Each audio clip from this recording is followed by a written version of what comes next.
Magandang araw mga kababayan, narito na ang pinakahuling ulat sa magiging lagay ng panahon sa susunod na 24 na oras.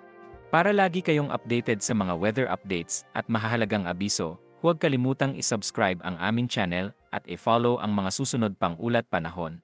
Mula sa nakakapasong init sa Luzon hanggang sa nagbabantang baha sa Visayas at Mindanao, hindi biro ang dulot ng panahon ngayong araw.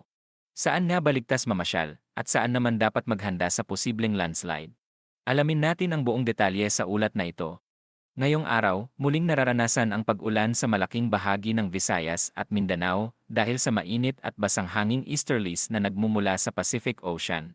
Samantala, sa extreme northern Luzon ay may umiiral na frontal system kung saan nagtatagpo ang mainit na hanging easterlies at ang mas malamig na hanging amihan mula sa Hilagang Silangan. Sa Luzon, ngayong araw ay inaasahan ang maaliwalas hanggang bahagyang maulap na panahon sa malaking bahagi ng rehiyon.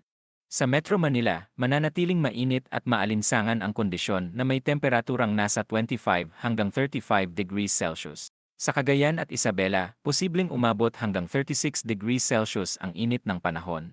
Sa Baguio City naman ay mananatiling presko at angkop sa pamamasyal na may temperaturang nasa 17 hanggang 25 degrees Celsius. Sa Batanes, inaasahan ang maulap na kalangitan na may mga pag-ulan at thunderstorms dahil sa frontal system. Sa Cagayan Valley at mga kalapit na lugar, maaari ring magkaroon ng panakanakang ulan. Sa Bicol Region, partikular sa Catanduanes, Albay, Sorsogon, at Masbate, inaasahan ang bahagyang maulap hanggang makulimlim na papawirin na may posibilidad ng pag-ulan at thunderstorms dahil sa easterlies. Sa Oriental Mindoro, Marinduque, Romblon, at ilang bahagi ng Quezon, posible rin ang mga pag-ulan at thunderstorms. Sa Palawan, magiging maganda ang panahon sa umaga hanggang unang bahagi ng hapon, ngunit maaari pa ring magkaroon ng isolated na pag-ulan sa ilang pagkakataon. Sa kabuuan ng Luzon, mainit at maalinsangan pa rin ang panahon sa karamihan ng lugar, kaya patuloy ang paalala na uminom ng sapat na tubig, magdala ng payong o proteksyon laban sa araw. At iwasan ang sobrang tagal sa ilalim ng init upang maiwasan ang heat exhaustion o heat stroke.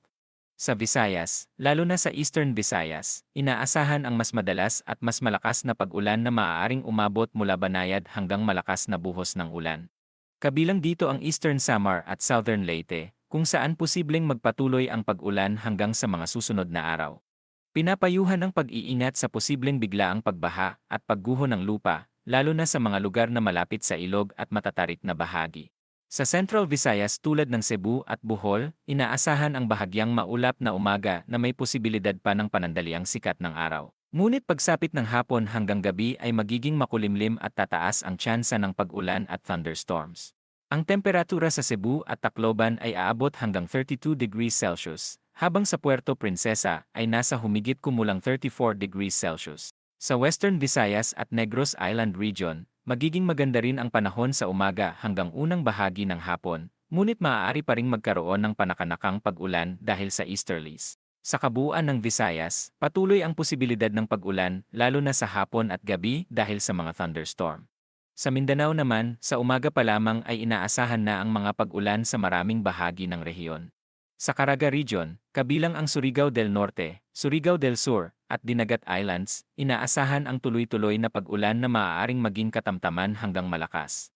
Sa Davao Region, partikular sa Davao Oriental at Davao de Oro, gayon din sa ilang bahagi ng Misamis Oriental, Camiguin, at Bukidnon, mataas din ang tsansa ng pag-ulan bago magtanghali na maaaring lumakas pa pagsapit ng hapon bilang thunderstorms. Sa Zamboanga Peninsula, Bangsamoro Region, at Soxargen, inaasahan ang mga panakanakang pag-ulan sa umaga hanggang hapon at posibleng mas lumakas sa ilang pagkakataon sa bandang hapon hanggang gabi, lalo na sa Zamboanga del Sur at mga karatig na lugar. Pinapayuhan ang pag-iingat sa posibleng biglaang pagbaha at pagguho ng lupa dahil sa biglaang pag-ulan at thunderstorms. Sa kasalukuyan, wala namang binabantayang bagyo na papasok sa Philippine Area of Responsibility at ang mga kumpol ng ulap sa silangang bahagi ng Mindanao ay hindi inaasahang magiging ganap na bagyo. Sa pangkalahatan, sa loob ng mga susunod na araw ay patuloy ang mainit at maalinsangang panahon sa malaking bahagi ng bansa, ngunit mas magiging aktibo ang mga pag-ulan sa Southern Luzon, Visayas, at Mindanao dahil sa easterlies.